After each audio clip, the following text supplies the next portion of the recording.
안녕하세요. 노동법 카페원. 요즘 뭐 판례들이 많이 나오는 것 같아요. 네. 그 중에서 가장 핫한 게 뭘까요? 최근에 임금 피크제. 임금 피크제 판례가 가장 이제 이슈가 되는 것 같습니다. 네. 자, 그러면 오늘은 임금 피크제 판례 중심으로 한번 알아보죠. 네.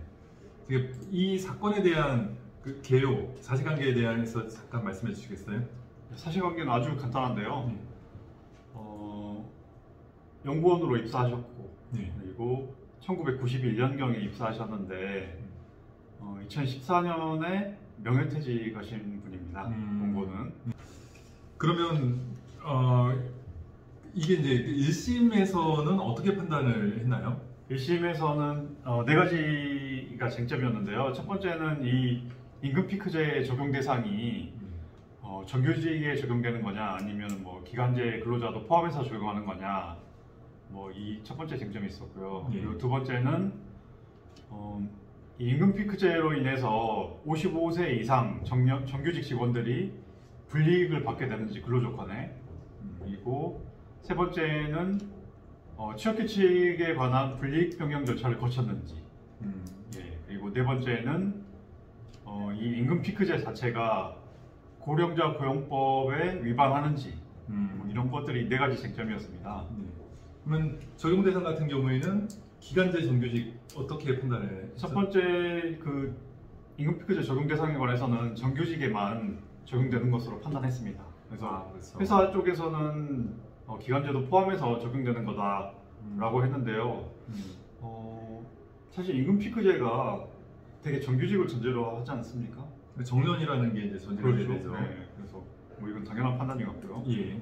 두 번째는 그 불이익을 받게 되는지 직원들이 임금 예. 피크제로 인해서, 그래서 불이익 근로조건에 불이익을 받게 된다고 봤습니다. 그래서 그렇죠. 임금이 저하되기 때문에. 그리고 세 번째, 불이익 변경 절차에 관해서는 특별히 절차상 하자는 없다고 판단을 했고요. 네 번째가 가장 중요한데, 결국엔 네 번째 쟁점 때문에 이렇게 대법원까지 가게 된 것 같아요.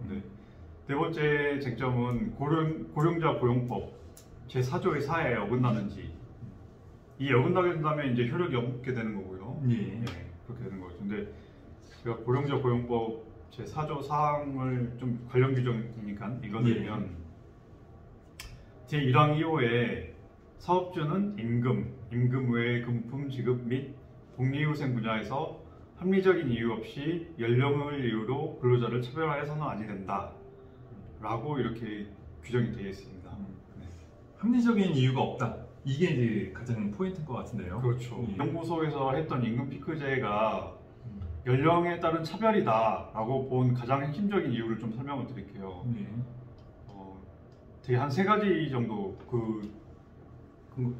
근거를 댈 수 있을 것 같은데, 첫 번째는 기존에 근로자들이 기본급으로 받던 임금을 55세가 되면서 그 기본급 중에 일부를 성과급으로 전환을 했어요.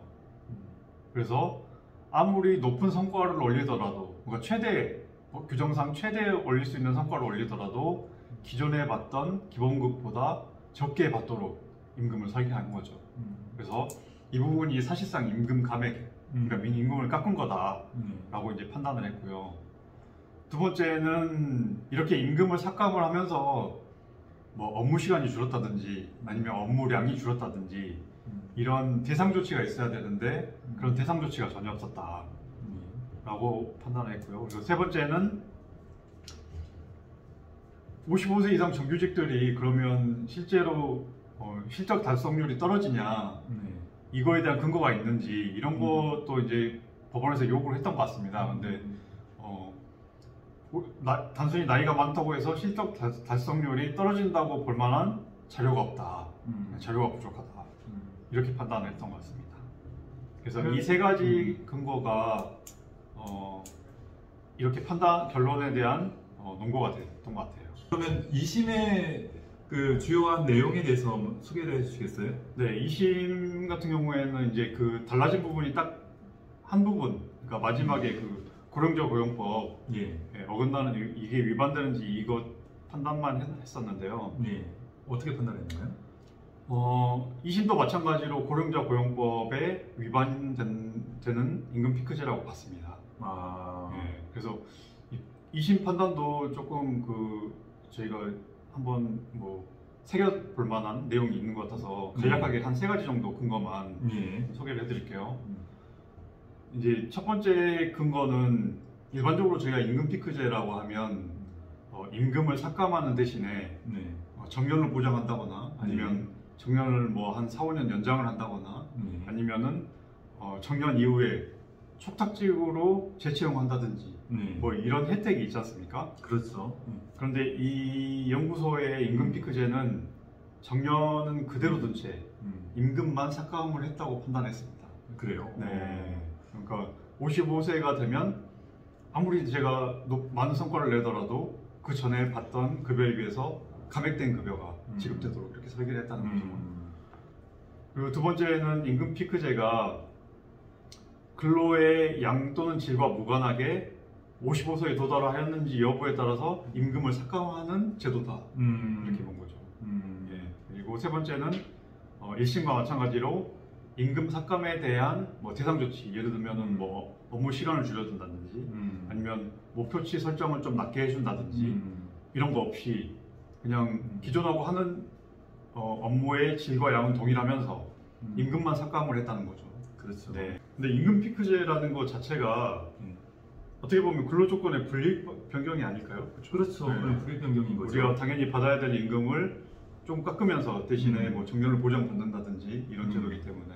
그래서 이제 교환 관계이잖아요. 저희가 근로를 제공하고 임금을 지급받는. 대법원 판례, 그러니까 2심 끝나고 이제 서로 이제 상고를 해서 대법원까지 결국 이 사건이 가게 됐는데, 대법원 판결 자체가 이슈가 많이 돼서 소개는 많이 됐지만, 사실 대법원 판례는 그냥 2심 판결을 거의 그냥 그대로 이렇게 승인한 판결이어서 특별히 추가된 내용이 새로운 내용은 없었습니다. 그래서 대법원도 마찬가지로 이 연구소의 임금 피크제가 고령자 고용법에 위반한 임금 피크제다라고 결론을 내렸습니다. 예. 자, 이런 임금 피크제 이 판례 이후로 이제 기존에 도입하는 회사들의 혼란이 많이 있는 것 같습니다. 네, 그러면 그렇죠. 기존에 도입하고 있는 회사에서 어떠한 조치가 필요할까요?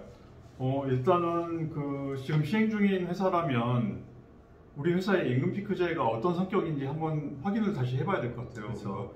유형에 대한 판단도 필요한 것 같습니다. 그렇죠. 보장형인지 아니면 정년 연장형인지. 연장형인지, 예. 그러니까 근로자에게 어떤 혜택을 주고 있는지 실질적으로. 그렇죠. 네. 그러니까 우리 회사는 근로 시간을 줄이든지. 그렇죠. 그리고 또 이제 체크를 해야 될 거는 어떤 대상관계에 있는 조치를 했는지, 이런 것들을 좀 구체적으로 한번 확인을 해봐야 될 것 같아요. 네, 그래서 저도 이제 기자분들이 이런 걸 많이 여쭤보는데 임금 피크제로 인해서 소송이 많이 늘어날 거냐 하면 저는 좀 그거는 회의적입니다. 예, 왜냐면 이 판결의 사안 자체가 그렇게 일반적인 사안은 아니거든요. 그래서 통상임금 때처럼 소송이 폭증할 거다라는 보도도 있었던 것 같은데 제가 보기에는 그렇진 않을 것 같고요. 그러니까 일단 회사에서는 이런 부분들을 잘 점검을 해봐야 될 것 같아요. 우리 회사가 임금 피크제를 시행하고 있다면 이 임금 피크제가 단순히 근로자의 임금을 깎기 위해서 그런 특정한 목적으로 도입된 건지 아니면은 실질적인 근로자에게 혜택을 주기 위해서 도입된 건지 이런 부분을 따져봐야 되겠죠. 그렇죠. 예. 자, 오늘 이제 임금 피크제 판례에 대해서 이제 1심부터 대법원 판례까지 다 살펴봤습니다. 자, 오늘 이것으로 마무리하도록 하겠습니다. 네, 감사합니다. 감사합니다.